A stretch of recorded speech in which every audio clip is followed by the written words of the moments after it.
Welcome to the GSMC Financial News Podcast, the show that delves into the ups and downs of the stock market, changes in the economy, and news from the worlds of real estate and technology. From breaking news on the New York Stock Exchange, NASDAQ, or the overseas market, to updates on the bond market, if there's money to be made, we've got you covered.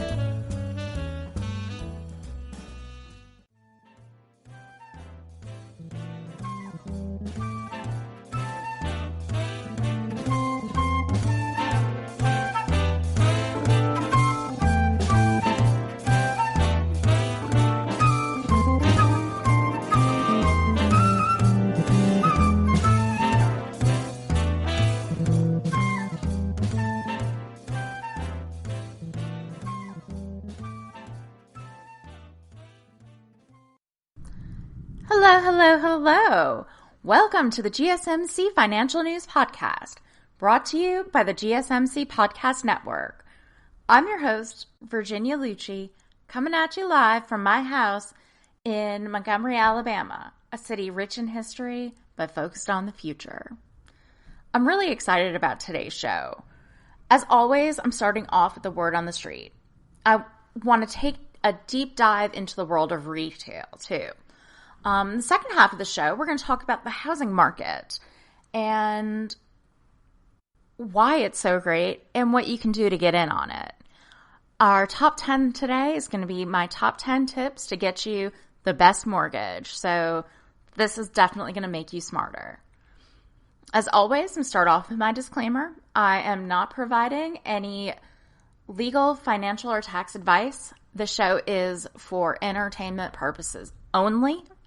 Don't come at me because the economy is changing by the second. As always, if you have questions, visit an attorney, tax, or financial professional who can give you advice tailored to your needs. So now let's get to it. U.S. stocks fell Thursday as weekly jobless claims posted a surprise increase, signaling a slowdown in the economic recovery. New U.S. weekly jobless claims totaled 1.1 million in the week that ended on Saturday.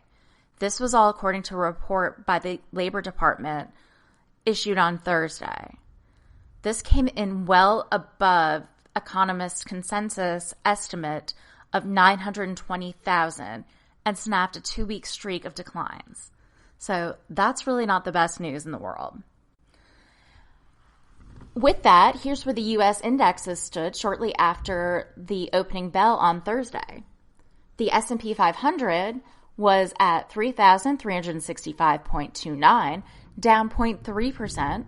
The Dow Jones Industrial Average was at 27,585.42, down 0.4%. The NASDAQ Composite was at 11,143.62, which is down 0.1%.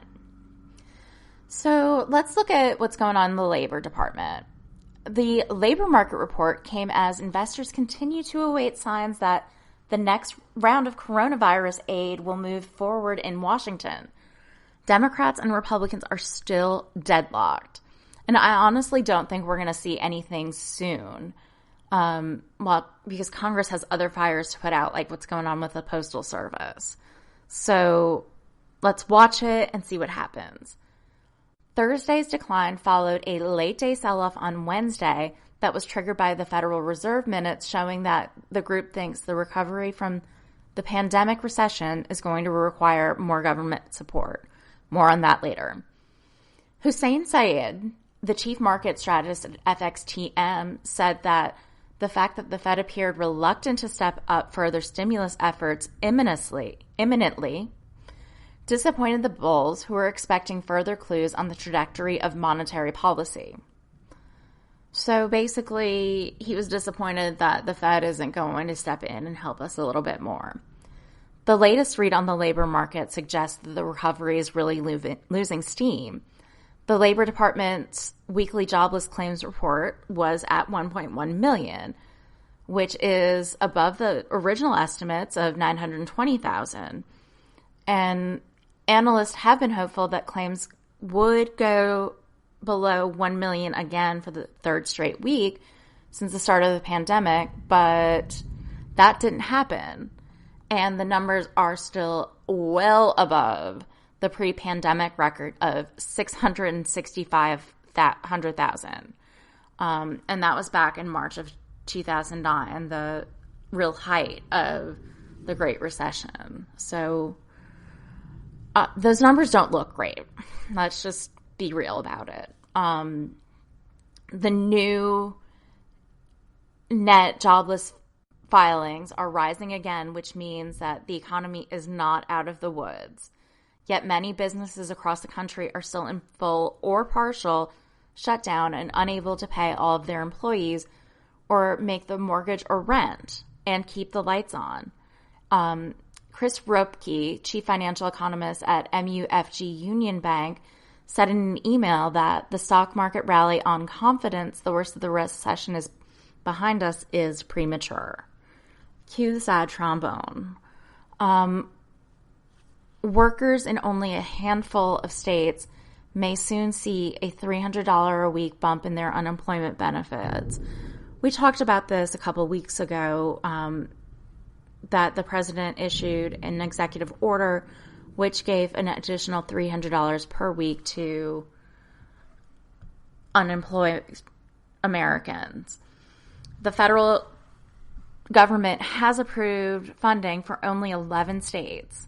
Those states are Arizona, Colorado, Idaho, Iowa, Louisiana, Maryland, Missouri, Montana, New Mexico, and Utah. They're going to be able to offer the $300 supplement to the jobless benefits, according to FEMA, who's overseeing the assistance. But this comes after the $600 a week federal subsidy that was enacted by Congress back in the early days of the virus ended. So it's really still a net loss of $300 a week to each person seeking benefits.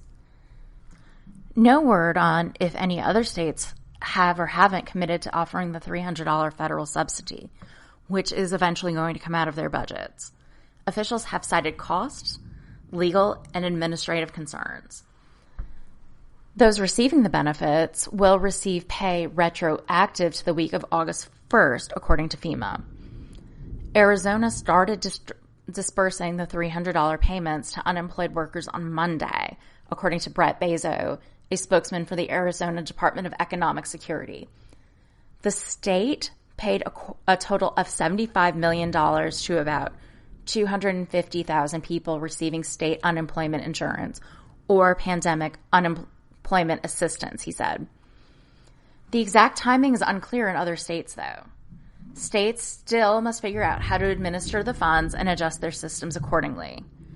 New Mexico officials, for example, expect to start paying eligible workers sometime over the next 2 weeks after making system updates, according to Stacey Johnson, a spokeswoman for the State Department of Workforce Solutions.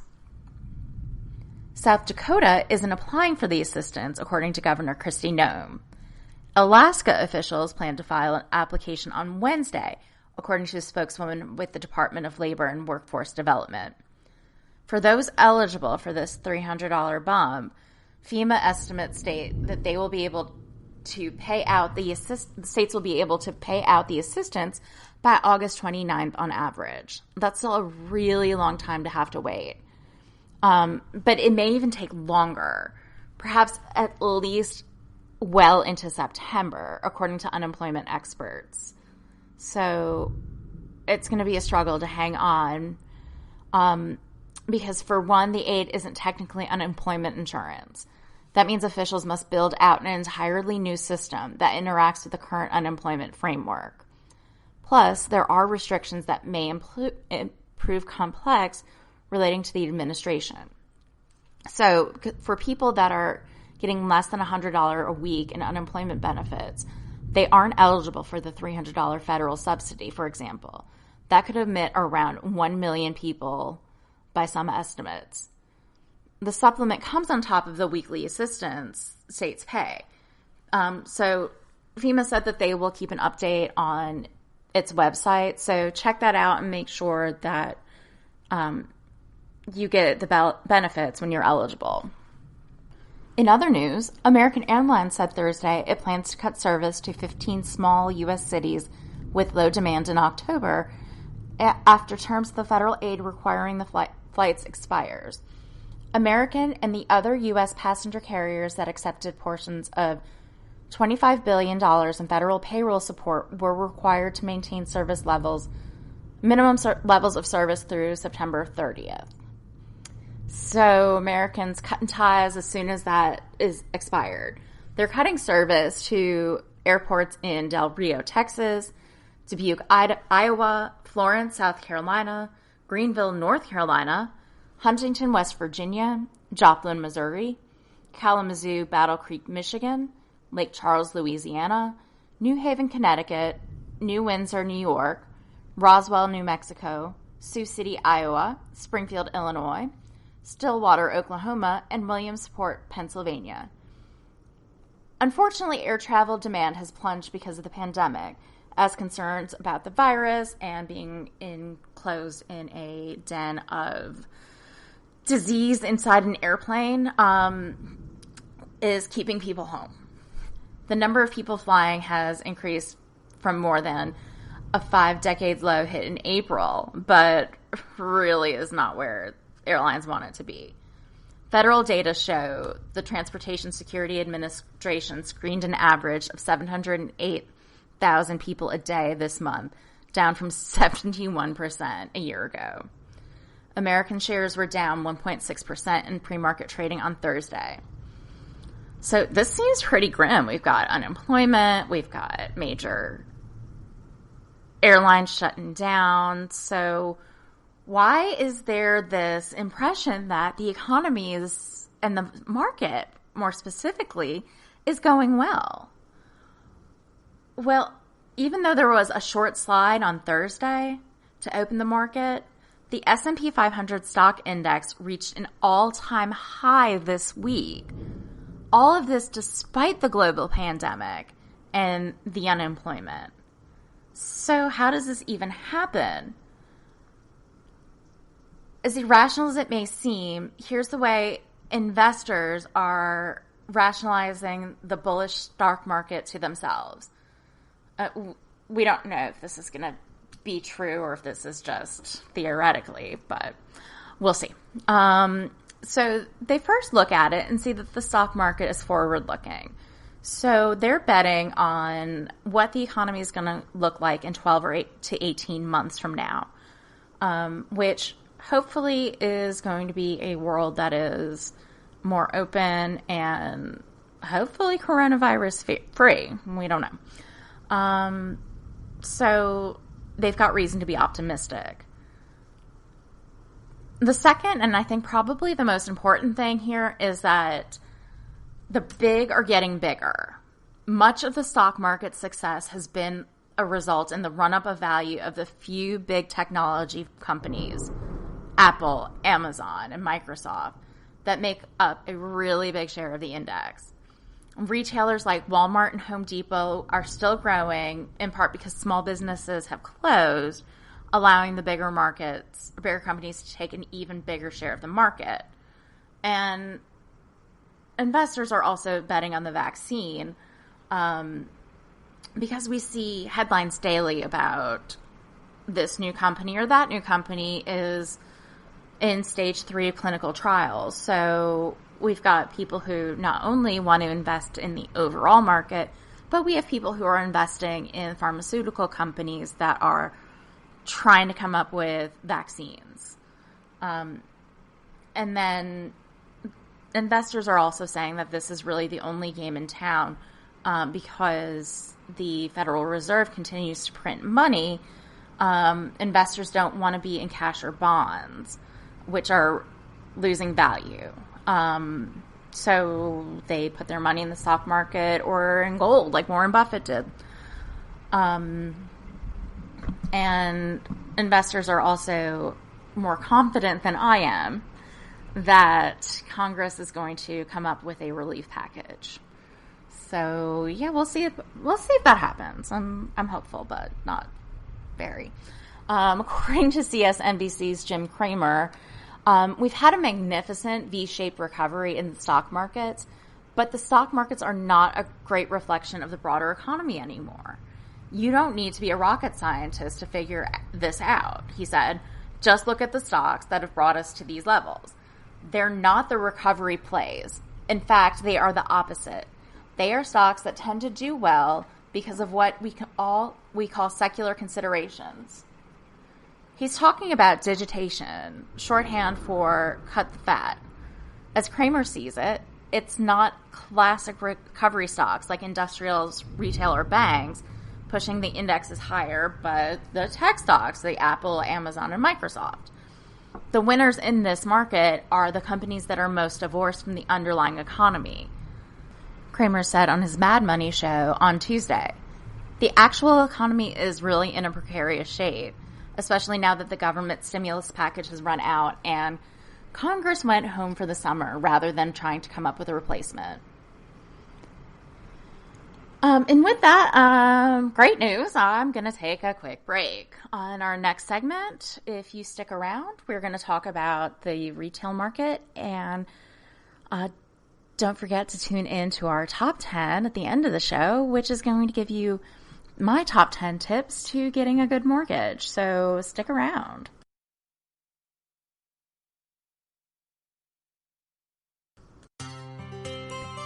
Are you a business owner?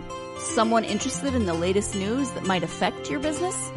Then check out the GSMC Business News Podcast, a show dedicated to keeping you up to date on all things concerning business, technology, and the stock market.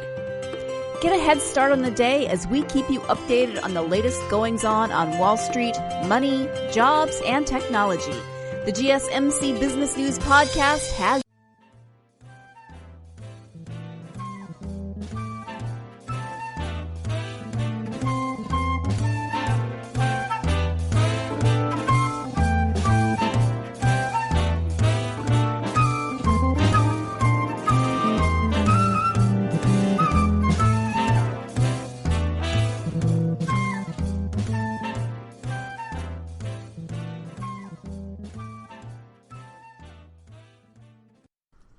All right, welcome back. It seems to be storming outside, which gives us a little bit of stormy atmosphere because our economy is looking pretty stormy right now.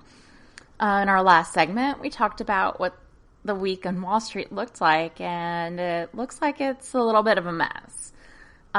This segment, I wanted to take a look at how retail is doing. So if the stock market is booming, but the airlines are failing, unemployment is on the rise again, how is retail handling the virus? If you're a longtime listener of the show, you know I always have my eye on retail. Even if I can't shop at the mall anymore, I still have to shop for groceries, clothes, gadgets, whatever the family may need. But really what's more important these days is that I have to shop for value and look for bargains. And in my opinion, the companies that are doing the best are the ones who are able to provide bargains to their customers.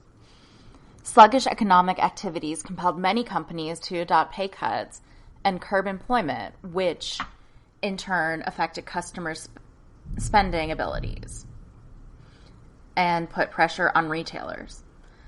Nonetheless, the situation gradually improved for players in the sectors. Lockdown restrictions eased and business activity resumed. Consequently, overall retail sales jumped 18.2% in May, recovering from a substantial plunge of 14.7% in April. Moreover, decisions taken by the Trump administration to provide enhanced unemployment benefits to individuals helped a lot in restoring consumer spending. And that trend continued as retail sales improved 8.4% in June and 1.2% in July. While essentials and other household products remained the preference, fashion and leisure items also found space on the shopping list. Until the $600 a week unemployment benefit was taken away. Or expired. We'll say expired. No wonder consumers' shopping patterns have seemed to have altered amid the pandemic. With people maintaining social distancing, they prefer online transactions, including myself. Therefore, companies are directing resources towards advancing what they call omni-channel capabilities and ramping up delivery services or curbside pickup to enhance engagement with customers. Last episode, I told you what to look out this week in earnings reports and wanted to give you a little update on what we found out. Earnings season appears to be going well, but beyond big techs and some other winners, many companies are struggling. Big box stores were not one of those companies that were struggling. They did even better than expected. Clearly, this earnings season for the retail sectors highlights the various opportunities and challenges created by the pandemic. Let's start with the biggest of the big box stores, Walmart. Walmart said it earned $6.48 billion, or $2.20 per share, up from $1.26 per share a year earlier. Adjusted earnings per share were $1.56, easily ahead of the $1.25 consensus estimate. Revenue of $137.74 billion was also above the $135.5 billion analysts were expecting. The discount retailer has been leveraging its massive store base and the investment it made in e-commerce to supply customers with food and other goods during the pandemic. U.S. same-store sales climbed 9.3% in the fiscal second quarter, while U.S. e-commerce sales surged 97% as more customers shipped packages to their homes and used same-day delivery and curbside pickup. Comps at its warehouse brand Sam's Club were also up 13.3%, excluding gasoline, while e-commerce was up 39%. New members increased 60% by the highest quarterly rate in more than 5 years.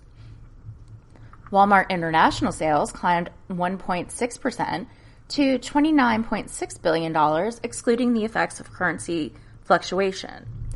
Walmart CEO Doug McMillon said customers shopped online and in stores for a variety of items, including groceries, TVs, computers, fishing poles, and bicycles. Yet they acknowledged the company struggled to keep many of its products in stock. McMillon said managing supply chain remains a challenge, but its performance is improving. That all sounds like good news, and at first Walmart stock was up more than 6% after the report. Then it gave up all its gains and more, falling into the red. That is likely because investors are concerned about the sustainability of its strength. Walmart has been one of the retail winners of 2020. Restrictions on retailers because of the pandemic haven't hurt, given its status as an essential business, and in many ways have helped as shoppers are making fewer trips out and buying more when they do. Moreover, it has a physical network of locations and allow for click and collect and other omni-channel fulfillment options, which is an advantage over Amazon.com. That has helped the stock climb nearly 14% year to date, well ahead of the broader market. Yet investors are asking how long the good times can last, and didn't get the news that they were hoping for. Walmart has said that as the stimulus funds begin to run out and at the end of the quarter, sales started to normalize, including popular categories such as grocery. No one expected the company to keep posting huge gains, but July comps of 4% may have been a bigger drop than some bulls were expecting, especially after strong July results at discounter Costco wholesale and signs of strength in other areas of retail, including home improvement. Walmart said back-to-school shopping was off to a slower start than has been typical, also expected, but not ideal given the season's importance to retail. Ultimately, though, Walmart still turned in an impressive quarter, especially for a company of its size. Yet investors always have an eye tuned to the future and may have been looking for more reassurance than the shares hadn't gotten ahead of themselves, given the challenges facing consumers. That said, another round of stimulus or reinstatement of the $600 additional unemployment benefits could see the shares rise again. Overall, this is good news. But fortunately or unfortunately, the pandemic has sacrificed small businesses, and that takes out even more of the competition for Walmart.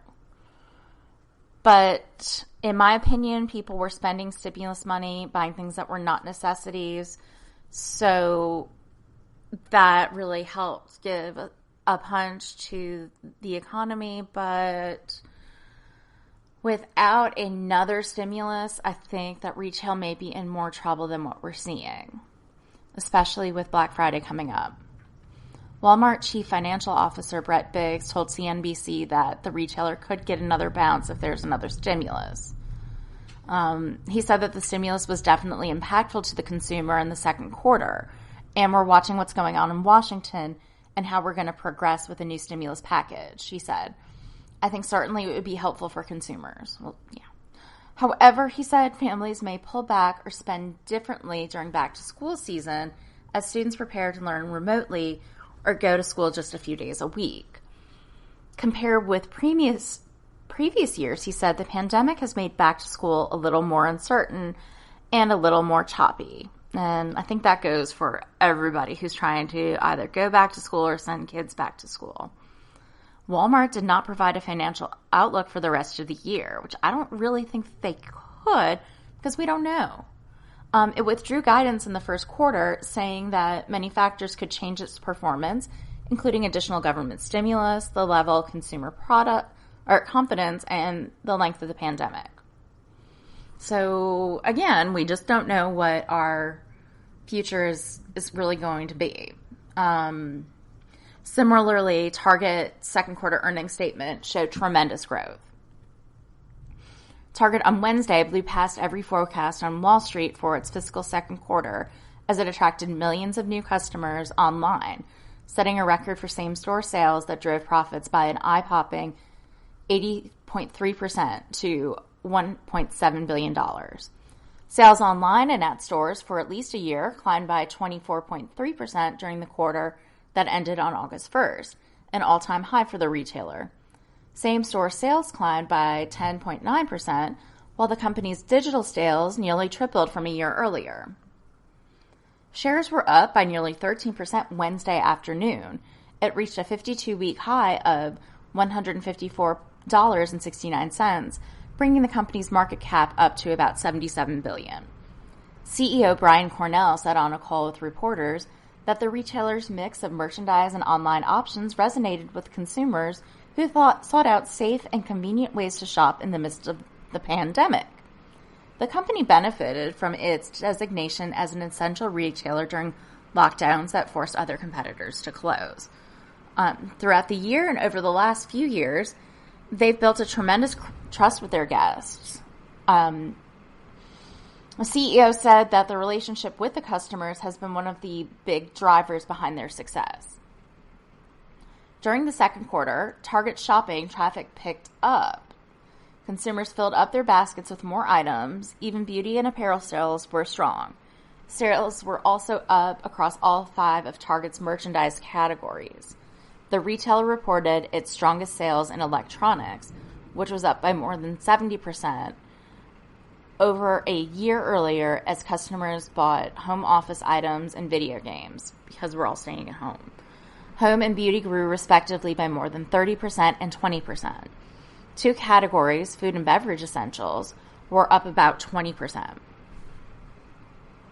Apparel, which dropped by about 20% during the fiscal first quarter, grew by double digits in the second quarter from a year earlier. I guess people were tired of wearing the same sweats every day. The company's online offerings were especially popular. For example, through Target's curbside pickup service shot up more than 700% in the second quarter from a year earlier. Target sales fulfilled by its online delivery service Shipt grew more than 350% year over year. Cornell said the company attracted 10 million new digital customers in the first half of 2020. He said that it also picked up $5 billion in market share in the period, while many retailers, including JCPenney, Tout Sur La Table, filed bankruptcy, and others such as Macy's and Sephora laid off workers. The retailer's second quarter net income soared by more than 80.3% to $1.7 billion, or $3.35 per share. $938 million, or $1.82 per share, was the same statistics last year. So, if you probably haven't guessed, I'm pretty basic.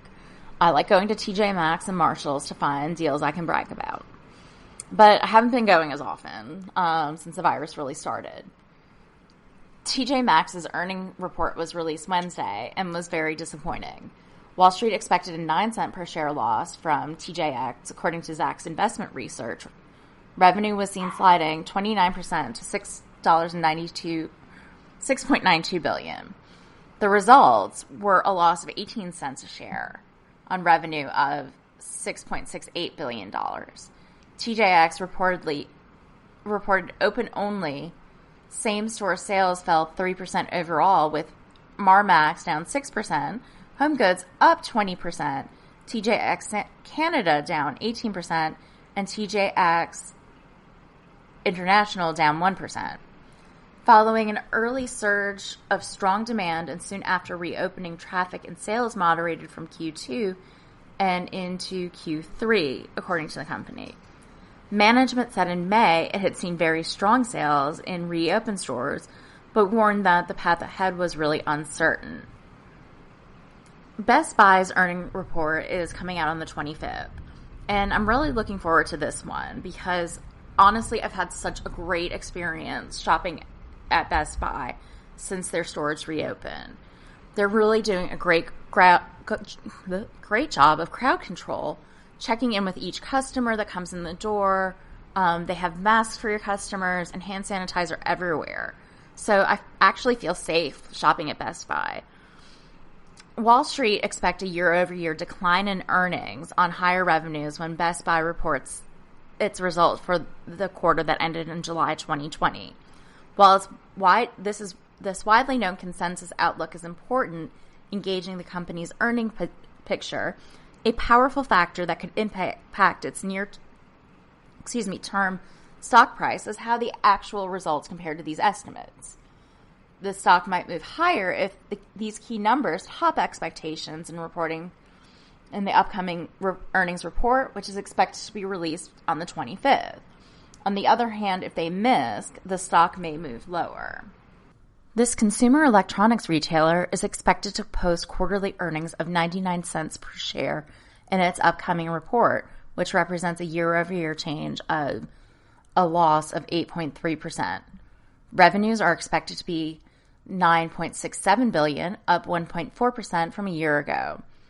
The consensus EPS estimate for the quarter has been revised 26.97% higher over the last 30 days to its current level. This is essentially a reflection of how covering analysts have collectively reassessed their estimates over the position. Investors should keep in mind that the direction of estimate revisions by each of the covering analysts may not always get reflected in the aggregate change. So I'm actually kind of optimistic on Best Buy's earnings report. I'll update you in the next podcast and let you know how this looked. So with that, I'm going to take another break. Sounds like it may be clearing up a little bit. Tired of searching the vast jungle of podcasts? Now listen close and hear this out. There's a podcast network that covers just about everything that you've been searching. Hey! The Golden State Media Concepts Podcast Network is here. Nothing less than a podcast bliss with endless hours of podcast coverage. From news, sports, music, fashion, cooking, entertainment, fantasy, football, and so much more. So stop lurking around and go straight out to the Golden State Media Concepts Podcast Network. Guaranteed to fill that podcast itch. Whatever it may be. Visit us at www.gsmcpodcast.com. Follow us on Facebook and Twitter and download us on iTunes, SoundCloud, and Google Play.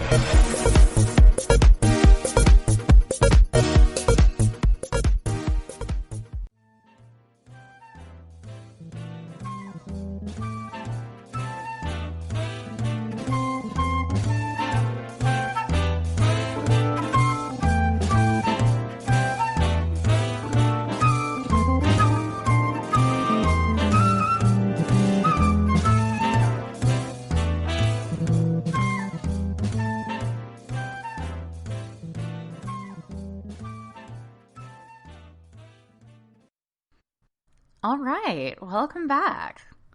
In our last segment, we talked about how retail was faring, and I think the biggest thing that I take away from the last segment is that businesses that have the ability to roll with the times, to have curbside pickup or online presence, are really the ones that are doing best. Now, I want to shift and look at at the housing market. There's actually a housing market boom right now. Redfin, who provides real estate brokerage services, has said that the housing market may be volatile, but for now, it would be hard to overstate how strong it is. For homes listed between June 22nd and July 19th, asking prices increased by a whopping 14%, and still buyers were undeterred. 46% of new listings had an offer within 2 weeks, up from 34% for the same period in 2019. Realology CEO Ryan M. Schneider notes that housing inventory is down at least 15% or more in every price band compared to a year ago. We are seeing increased demand for suburban living in multiple geographies, driving more transactions and higher prices. Even though interest rates remained in the record low range, the purchase share of transactions has been growing in recent months. Ellie Mae reported purchases made up 46% of the mortgage loans closed its loan origination system processed in July, which is up from a low of 35% in April and May. RE/MAX, which tracks 53 markets, reported an 8.7% year-over-year rise in home sales during July. The sharp gain in home sales in July, which was the best month of home sales in our report's history, is further evidence of housing market's remarkable recovery amidst the pandemic, Adam Contos, CEO of RE/MAX Holdings, said in a press release. Home sales typically peak in May or June, but this year we're seeing an overlap of the spring and summer markets. And as strong as July was, sales may have been even higher if inventory hadn't been so tight. The inventory was down to just 1.7 months of supply, which is the lowest in 12 years that RE/MAX has been tracking this data. That is a 30.1% drop from July 2019. And let's just keep an eye on this because you know what state the housing market was in 12 years ago. So I'm just going to leave it there. Contos is more bullish on the housing market going forward, saying so far buyers have shown they're willing to pay, steadily increasing prices. So the months ahead could be very active, especially if more homeowners decide to jump in and sell. According to RE/MAX data, July's median sales price was $285,000, which is up 8.6% year over year. Redfin tracked a slightly different period than either Radian or RE/MAX and found there was a 10% year over year median sales price increase for the 4-week period ending August 9th. That resulted in median home sale prices reaching an all-time high of $314,000, according to Redfin. On a month-over-month basis, prices rose 3.5%. For the same period in 2019, they fell by 1.7%. The average sale-to-list price ratio increased to a new record high of 99.1%, up from 98.4% during the same period of last year. From June, it increased 0.3 percentage points. Typically, during this time of year, the sales-to-list ratio declines, Redfin said, noting it fell to 0.1 percentage points in 2019 and 0.2 percentage points in 2018. Right now, you have a set of people who are highly motivated to buy. They have the money and they have the desire, and they aren't afraid of competition, Daryl Fairweather said, who is a Redfin chief economist. But there is even a bigger set of homeowners who are very comfortable where they are and don't want to rock the boat.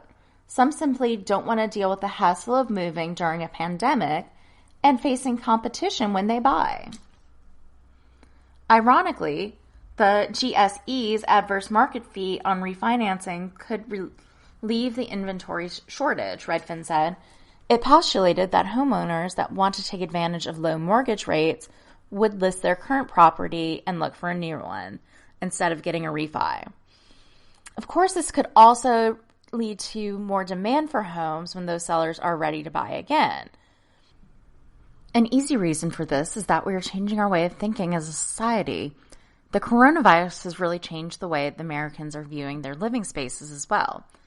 Living on top of one another in highly dense areas like Chicago, New York, Boston, or Philadelphia has given way to more suburban options with more land and the greater importance of working space within the home. Smith says the map has been redrawn. Expect to see demographics break out to many different areas that weren't viewed as popular options previously. If you're living in New York City, barely scraping by at $200,000 a year, you can move your entire family to Kentucky or Indiana with the same position and the same salary, and you have given yourself a massive pay raise while still doing your job. Major tech companies are giving their employees the opportunity to work from home forever in many cases. This could lead to great tech minds staying where they were instead of moving to Silicon Valley to land that dream job. Financial pros and cons abound from this new world we are headed into, but it really does allow employees to rethink where and how they choose to live their lives. Home building activity has staged a significant turnaround from the coronavirus-related showdown as well.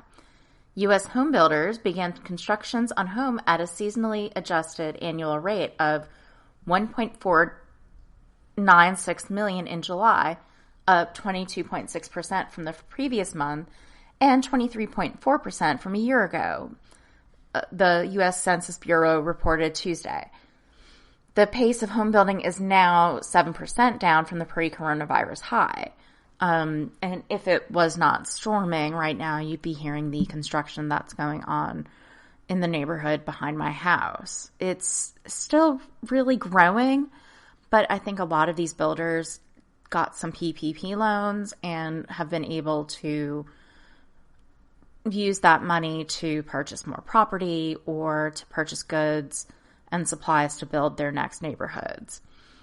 Permitting activity occurred at a seasonally adjusted annual rate of $1.495 million, up 18.8% from June and 9.4% from July of 2019. Economists polled by MarketWatch had expected housing starts to occur at a pace of 1.252 million and building permits to come in at a pace of 1.33 million. So how did this happen? Increases in both single-family and multifamily starts contributed to the overall increase. Construction on buildings with 5 or more units increased 56.7% on a monthly basis, while single-family starts rose 8.2%. Likewise, the increase in building permits occurred across all types of housing. One-unit homes up 17%, homes with between 2 and 4 units up 12.5%, and buildings with 5 or more units up 23.5%. The gap between permitted homes and started homes continues to grow, said Daniel Hale, a chief economist at Realtor.com. This growing gap signals extra capacity on the permit side, but may mean that despite record confidence, builders are having trouble completing their jobs. Again, if they used PPP money to invest in a neighborhood, it might be running out by now, just like we're saying that our stimulus is running out in our last segment. So let's be mindful and be realistic when it comes to looking at these new homes that are being built. July's single-family home completions were down 1.8% from June and 0.4% from a year ago. All regions experienced an overall uptick in housing starts despite rising coronavirus cases across many parts of the country, led by the 35.3% increase in the Northeast However, single-family starts actually fell slightly between June and July in both the Northeast and the Midwest. Permitting rose relatively uniformly across the country, with all 4 major regions seeing upticks. So, in the big picture, Americans' demand for homes was at a fever pitch before the pandemic, and it's now returned in earnest. Low mortgage rates have made buying a home more affordable proposition for millions of Americans, while the reality of living, working, and attending school at home has prompted many households to search for bigger properties, particularly in the suburbs. However, there still is a shortage of existing homes for sale to meet this excess demand. And that's creating more interest in newly built homes, which is a boon to the home building sector. But the rise in home sales amid the pandemic is not a uniquely American phenomenon. And that's actually a problem for the U.S. buyers and builders. Home sales hit a record high in July in Canada, leaving America's northern neighbors with a severe inventory constraint. As a result, housing starts in Canada have climbed to a 2.5-year high in July, according to an analyst from BMO Capital Markets. Much of the lumber used to build homes is imported from Canada, and now with the surge in Canadian home building activity, American builders are facing more competition for the product. All of this demand came as a surprise to lumber producers, and lumber prices have skyrocketed as a result. At the very least, that's threatening the margins for the U.S. home builders. Down the road, though, it could mean higher prices for American home buyers. What they're saying is that would-be home buyers are heating. Again, millions of Americans are facing evictions, but somehow more people are buying homes, even apartment rentals are up. It's really hard for me to understand how this is happening in the same country. I understand that people have more money in their pockets, but I don't know if this actually translates into purchasing of homes, more like purchasing of a TV. June was a banner month for home prices and sales, but there's really a lot of uncertainty, and that could really slow the momentum. According to Radian Group, that while not contained in current data, recent change to housing policy from the White House, Congress, and the government sponsors enterprises related to future stimulus and forbearance provisions, along with continued unknowns related to COVID-19, may begin to weigh on housing in the coming months. The Radian Home Price Index increased 6.8% on an annualized rate in July from June, rather. In between August 2019 and July, it rose by 8%. Commercial real estate is not faring as well. As I said in the last episode, Warren Buffett is snatching up REITs for standalone businesses, as that means that they're really undervalued right now and just not going as far. As the virus drags on, the commercial real estate industry continues to experience a seismic shift in demand. What about the businesses that are moving to work from home status? My firm has me working at home for the foreseeable future, making my dog and 2 cats really happy, but may not really do a lot for the Montgomery real estate market. Businesses are shifting from employers to work from home positions permanently, leaving thousands of square feet behind.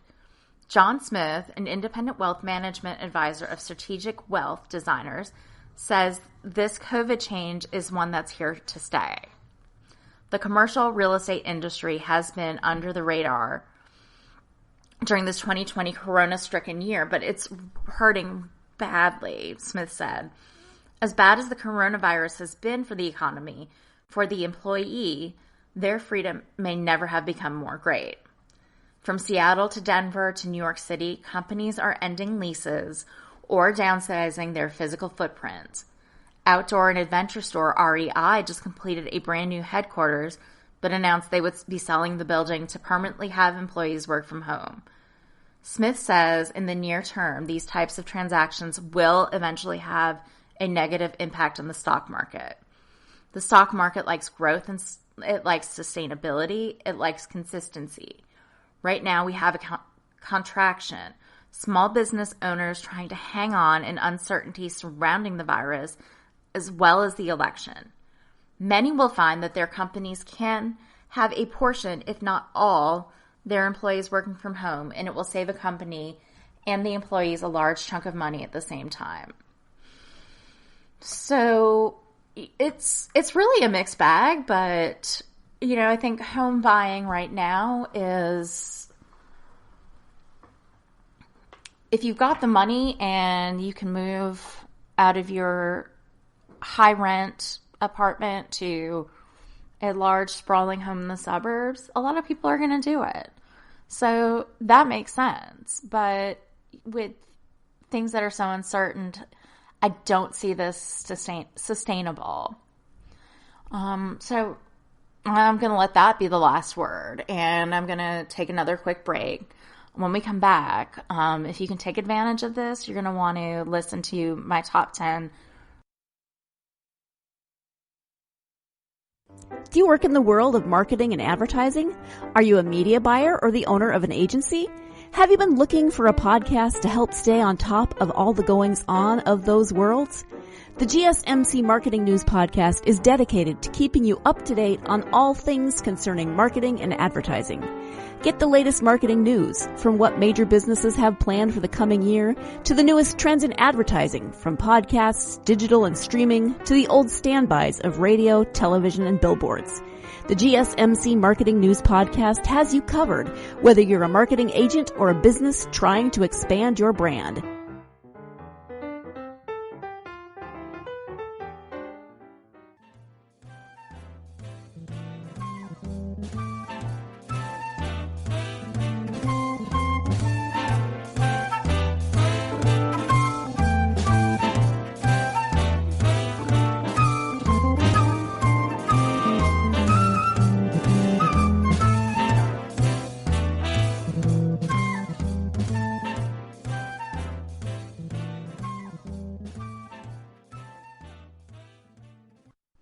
Thank you for sticking around.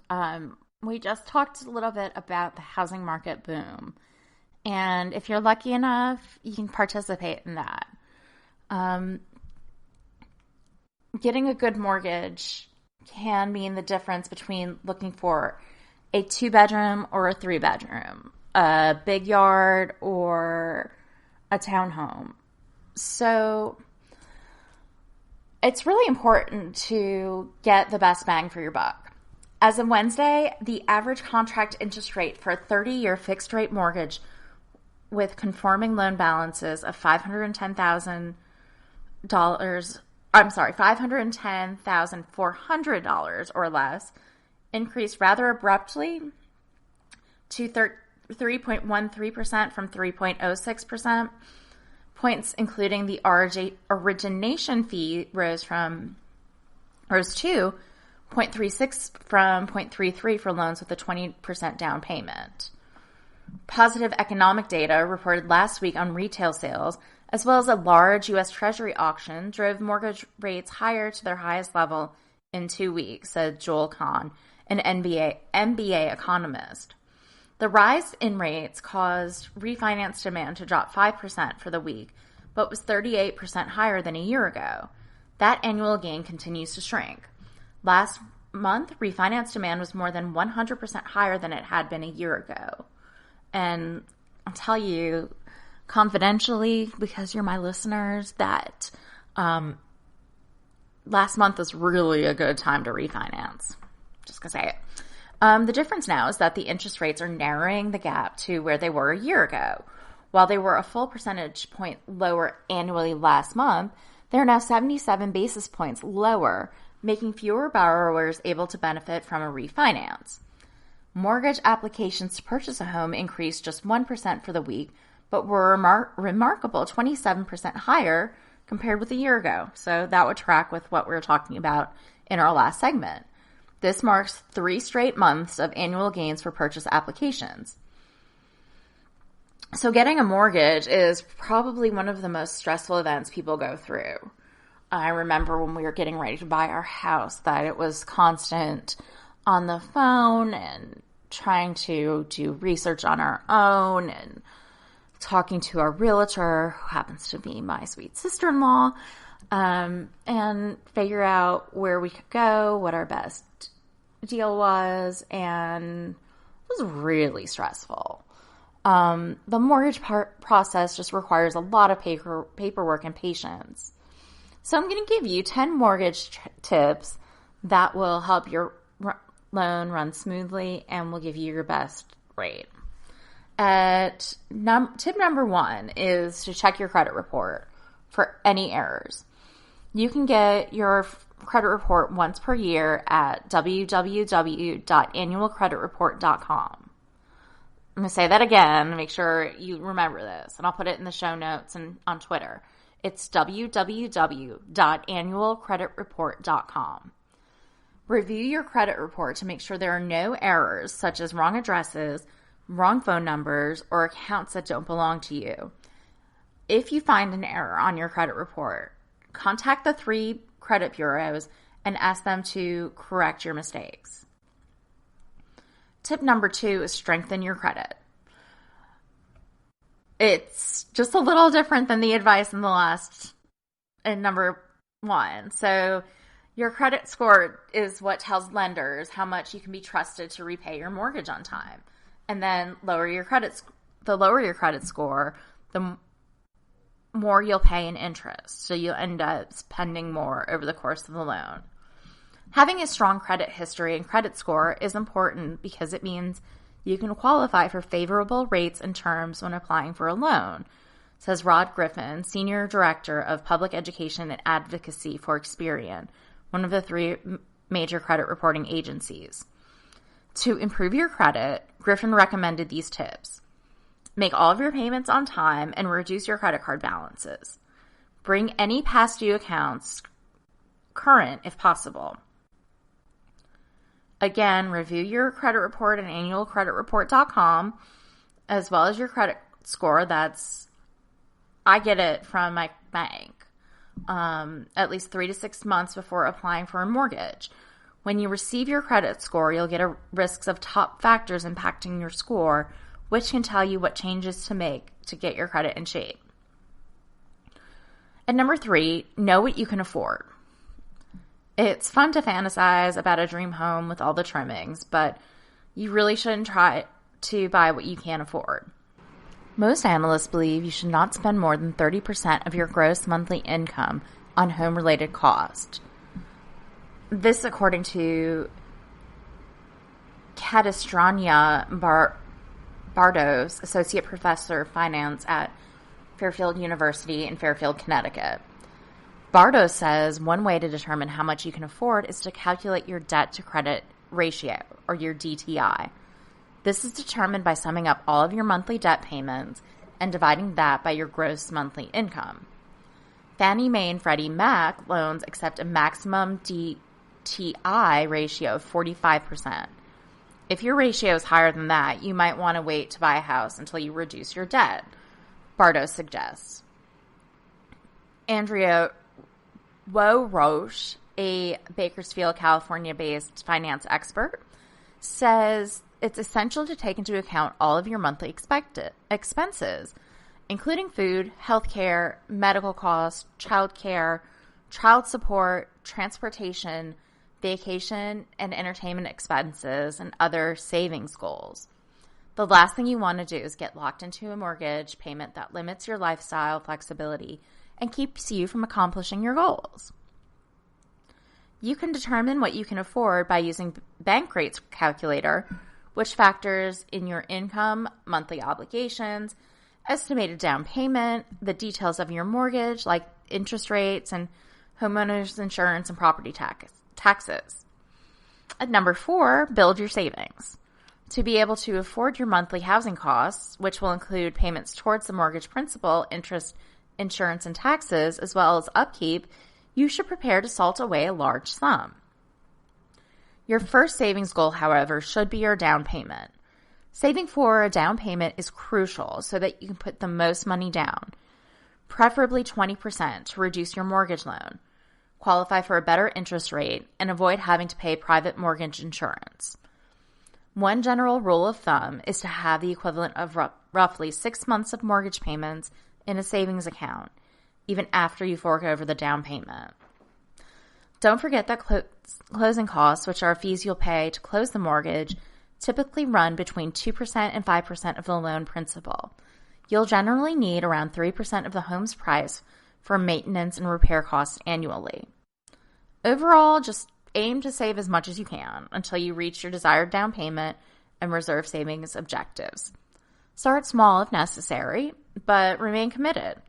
Try to prioritize your savings before spending on any discretionary items. Open a separate account for down payment savings that you don't use for any other expenses. Hide it away, and this is going to help you stick to your savings goals. Number 5 is choose the right mortgage. Once you have your credit and savings in place and a good idea of what you can afford, it's time to start searching for a lender, comparing interest rates and terms, and finding the right kind of mortgage for your situation. The main types of mortgages include conventional loans, government-insured loans like FHA or USDA or VA, jumbo loans. They can either be fixed or adjustable rates, meaning the interest rate is either fixed for the duration of the loan term or changed at predetermined intervals. They commonly come in 15 or 30-year terms, although there may be 10-year, 20-year, 25, or even 40-year mortgages available. A first-time home buyer, for instance, might consider an FHA loan, which requires a minimum credit score of 500 with a 10% down payment, or a minimum score of 580 with as little as 3.5% down. To find the right lender, speak with your friends, family members, and your agent and ask for referrals, advised Guy Silas, branch manager of the Rockville, Maryland office of Embrace Home Loans. Also, look on rating sites, perform internet research, and invest the time to truly read consumer reviews on your lenders. Your decision should be based on more than simply price and interest rates.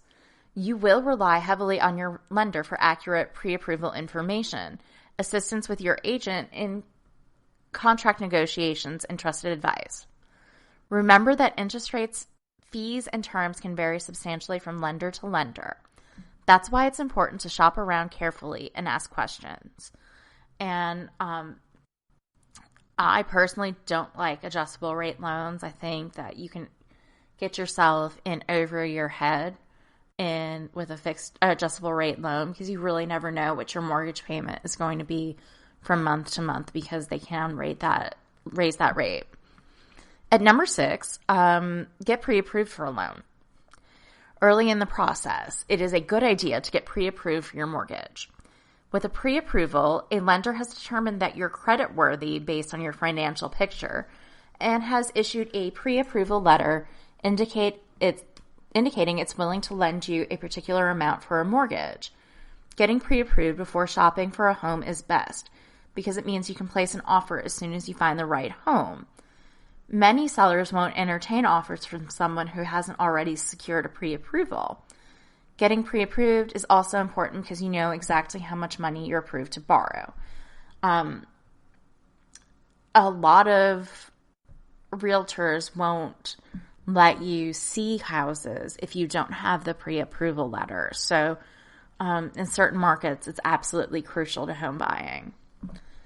At number 7, we're finally at the house hunting step. So begin your house hunting. With your pre-approval in your hand, you can begin seriously searching for a property that meets your needs. Take the time to search for and choose a home that you can envision yourself living in. This isn't like going to Old Navy and finding a t-shirt that you can probably wear a couple times. And this is something that is your biggest asset. You're going to be there hopefully for 30 years and enjoy your time. So be choosy. Don't make a lot of compromises. I mean, right now we don't have a lot of homes on the market, but with that being said, just look for the place that really draws your heart. When you find a home that has the perfect blend of affordability and livability, pounce on it. In a competitive market where available homes go fast and bidding wars are common, you need to be aggressive. It's essential to know what you're looking for and what's feasible on your price range. Spend the time examining the housing inventory and be prepared to move quickly once that house meets your criteria and goes on the market. Utilize social media.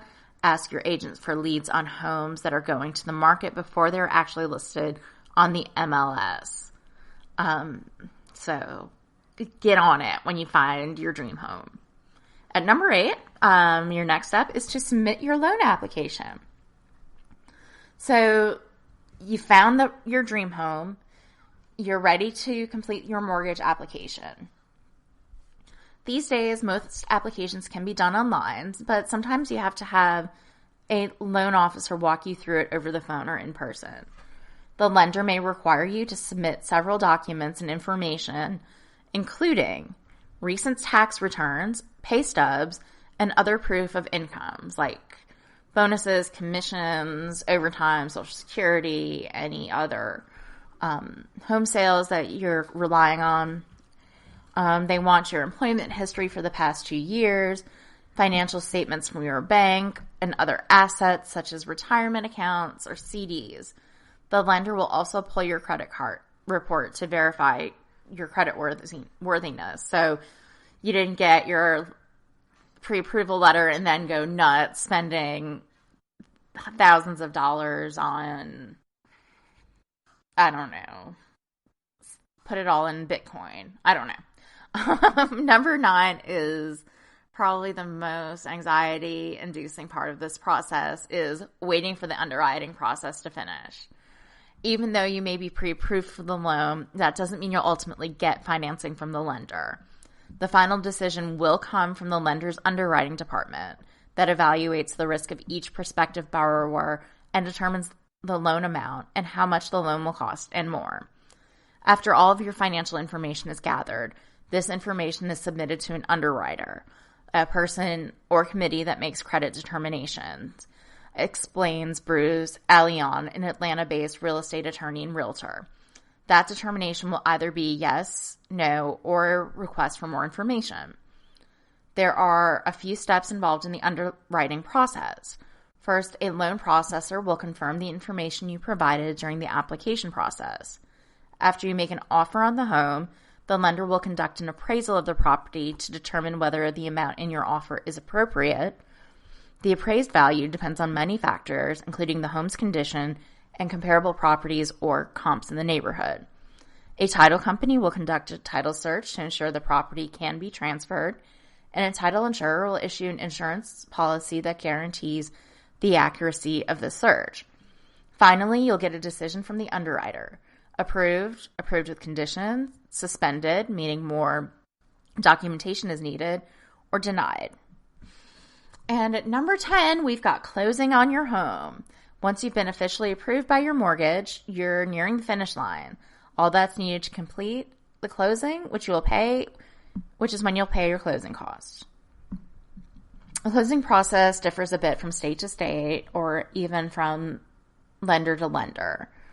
Mainly, it involves confirming that the seller has ownership and is authorized to transfer the title, determining if there are any other claims against the property that must be paid off, collecting the money from the buyer, and distributing it to the seller after deducting and paying charges and other fees. The closing costs you're responsible for can include appraisal fee, credit check fee, origination or underwriting fee, title service fee. In the closing process, the closing agent will provide a detailed statement to the parties of where the money came from and when. The agent will also record the transaction in the public record and deliver the deed to the buyer. So our bottom line here is that they say you shouldn't put the cart before the horse, and the same is true in the home buying process. You need to complete several steps to obtain a mortgage, so the more you learn about what's required, the better informed you'll be. If you're denied a loan, if you can't qualify for a loan with favorable terms, you may just want to simply wait until you can make the necessary changes and improve your credit report. So a bit of patience and planning can save you a lot of money and help you get the home you really want. So I hope that you've learned something in this podcast. I think that it's important to be a informed and educated purchaser, whether it's retail or a home. So thank you for joining me today on the GSMC Financial News Podcast, brought to you by the GSMC Podcast Network. Join me next time, and we'll see how some of these earning reports went, and maybe we'll even get our third part on the series of the most notorious financial criminals. So I look forward to seeing you then. Find us on your favorite podcast app. When you do find us, subscribe and give us a nice review, because that'll help us. And find me on Twitter at GSMC Financial News Podcast. And let me know what you thought of the show. Thank you. And until next time, wear a mask, wash your hands, and stay safe. We'll see you soon. You've been listening to the GSMC Financial News Podcast, part of the GSMC Podcast Network. You can find this show and others like it at www.gsmcpodcast.com. Download our podcasts on Apple Podcasts, Stitcher, SoundCloud, and Google Play.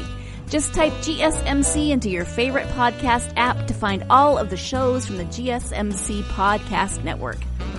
From movies to music, from sports to entertainment, from business news to weird news. Please subscribe to the podcast and follow us on Twitter and Facebook. Thank you, and we hope you've enjoyed today's podcast.